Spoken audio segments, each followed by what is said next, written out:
50 mystery riders ang ipapakalat ng LTFRB sa Metro Manila. Kahit kasi bukas pa nakatakdang ipatupad ang taas pasahe sa pampublikong transportasyon, may mga tsuper daw na nauna ng magtaas singil sa pasahe. At live mula sa monumento, nandyan po si Gerard de la Peña. Gerard, may nasampulan na ba at anong ginawa dyan ng LTFRB? Alam mo, Ruth, ngayon yung nai-anunsyo na yung pagtataas ng singil sa pasahe, magpapakalat naman ng LTFRB ng mga mystery riders para tingnan kung may mga abusadong mga tsuper. May napaulat na kasing ibang mga pampublikong sasakyan na nagtaas na kaagad ng singil kahit wala namang inaaprubahan pa ang LTFRB sa kanilang mga petisyon. 50 mga mystery riders ang ipapakalat sa Metro Manila na magre-report at magdo-document kung magkakaroon man ng violation ang mga tsupero operator. Ayon kay LTFRB Chairman Attorney Vigor Mendoza II, 2 operator na ng UV Express mula sa Metro Manila ang nahainan na ng show cause order dahil sa sobrang paniningil. Ayon din sa LTFRB, kailangan munang kumuha ang mga tsuper at operator ng fare guide mula sa ahensya bago sila makapaningil ng mas mataas na pasahe. Mada-download daw yan sa portal ng LTFRB na maaari nang ipatupad bukas, March 19. Kung mapatunayan nagkasala, maaaring makansela ang prangkisa ng isang operator at maaari naman magreklamo ang publiko sa mga social media pages ng LTFRB. Sinabi rin ni Mendoza, kung nabababaan ng mga operator sa fare increase, pwede naman silang maghain muli ng fare hike petition.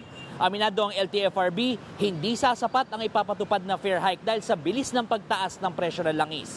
Nakamonitor din daw ang LTFRB sa sitwasyon sa lansangan dahil siguradong bababa ang bilang ng mga pasahero. Ngayong may mga nagpapatupad ng work from home at 4-day work week arrangements.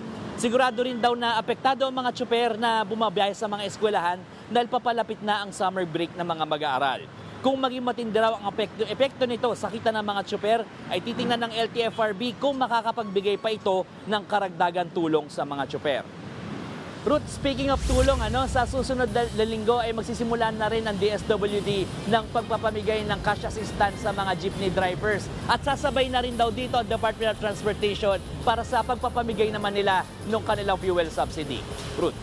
Gerard, anong iba ng ayuda mula sa DOTR na fuel subsidy? Magkano ba yan? Tsaka ayan ba ay cash or dun sa card?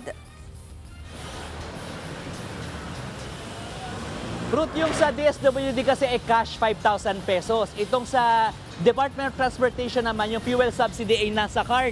At ito ay 5,000 din para sa mga traditional jeepneys at 10,000 naman para sa mga modern PUVs. Naka-card nga lang ito at magagamit sa piling mga gas stations. As to yung, yung schedule ng distributions, yan ang malalaman natin sa mga susunod na araw. Ruth. Kung gustong magsumbong ng ating mga kapatid, baka nga makakita sila ng iba pa, na ngayon pa lang naniningil na ng mataas na pasahe. Anong pwede nilang gawin? Ruth, kanina sinabi sa atin ng LTFRB, pwedeng magsumbong yung mga commuter na mga abusado mga driver sa kanilang social media pages. So sa Facebook, sa TikTok at sa X, hanapin lamang yung Land Transportation Franchising and Regulatory Board Central Office. Ruth. Yan po ang Express Report ni Gerard de la Peña. Mga kapatid, Ruth Cabalco, para sa mabilis na pasada ng mga balitang dapat niyong malaman, mag-follow at mag-subscribe sa social media pages ng News 5.